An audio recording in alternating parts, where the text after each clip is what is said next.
đến tất cả quý vị. Chính thức xin kết tình phu thê trọn nghĩa trong năm, chính thức nên duyên tổng vợ. Vậy thì cũng vì điều đó mà để cho tất cả quý vị chúng ta được kịp thời gian chứng kiến những nghi thức thăng hoa ấy của đôi nương. Thì ngay từ bây giờ mình đã xin được trân trọng kính mời tất cả quý vị những ai đang còn ở phía bên ngoài, những ai đang còn đi sau và đến trễ thì cũng muốn tất cả quý vị chúng ta sẽ cùng tiếp tục hãy trở về cùng với không gian để thay lời từ phía gia đình và đỡ lời từ cô dâu và chú rể. Xin được trân trọng.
Xin mời cô dâu, xin mời chú rể chúng ta sẽ cùng tay trong tay hãy đi lên trong niềm hân hoan tuyệt vời của những người đang nếm trải ngọt ngọt của tình yêu, và chắc chắn với yêu trổ chiết trên con đường đời thật là vững vàng và tự tin, bởi họ luôn luôn thấu hiểu được rằng tình yêu luôn luôn có một phép màu hóa thuận ở giữa cõi đời này. Và các bây giờ xin mời chú rể, xin mời cô dâu, chúng ta sẽ cùng đứng ngay ở trung tâm sân khấu tình yêu ngày hôm nay. Và xin mời cô dâu, xin mời chú rể.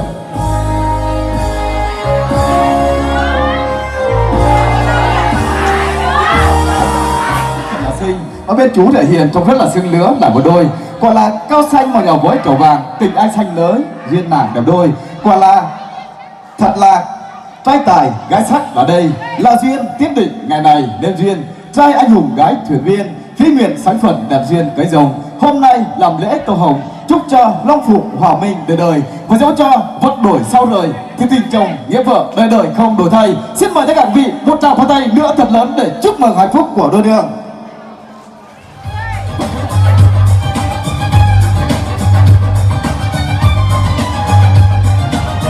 Xin được trân trọng cảm ơn bên phía gia đình của hôn họ nhà trai thì chúng ta sẽ đến ngày bên cạnh của chú rể Văn Hưng. Còn bên phía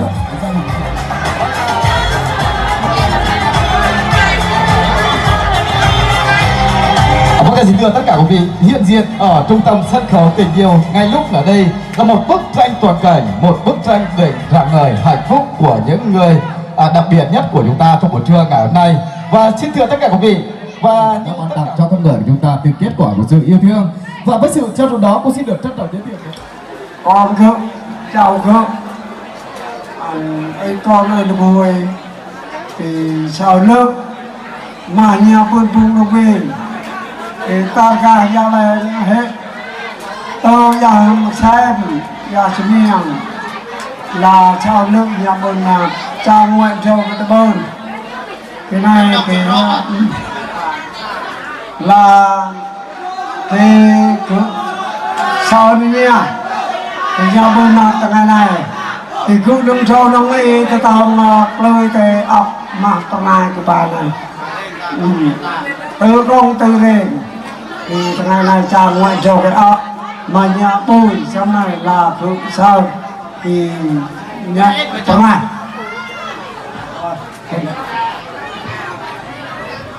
Vâng, xin thưa tất cả quý vị, cái lẽ rằng là trong giây phút nghẹn ngào đầy hạnh phúc khi mà nhận được tình cảm của có một bữa tiệc thật là vui tươi và ngon miệng. Trân trọng cảm ơn những tràng pháo tay của tất cả quý vị rất nhiều, và trân trọng cảm ơn và biểu rất là nghĩa từ phía gia đình của hôn trao món quà thay những lời chúc mừng hạnh phúc sẽ gửi đến chú rể cô dâu.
hãy quay mặt lại với nhau.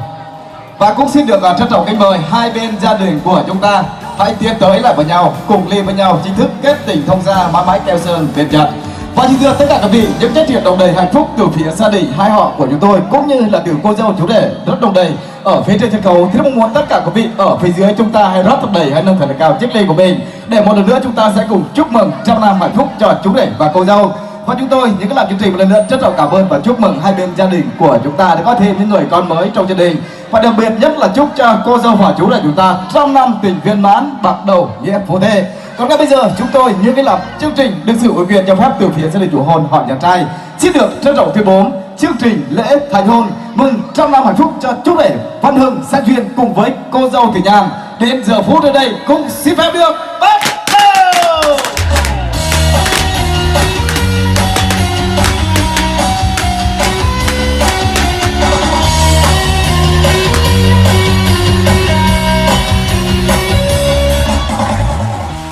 Vâng, rất tuyệt vời. Đến đây thì phần nghi thức đã kết thúc. Rất là cảm ơn và chúc mừng hai bên gia đình của chúng ta một lần nữa. Tiếp tục